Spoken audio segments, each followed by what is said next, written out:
Hello, hello, hello, good morning, madlang chicken. Heto na ang kwentong may kwenta. 8 days na sila guys, 8 days.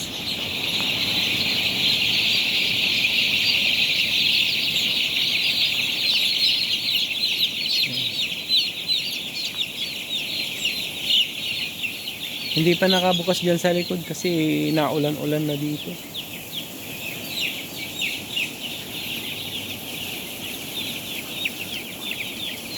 Kuruk kuruk kuruk kuruk kuruk kuruk kuruk kuruk. Kuruk kuruk kuruk kuruk kuruk kuruk.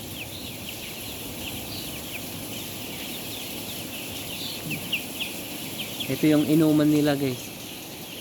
Tapos ito naman yung kainan. Hanggang doon.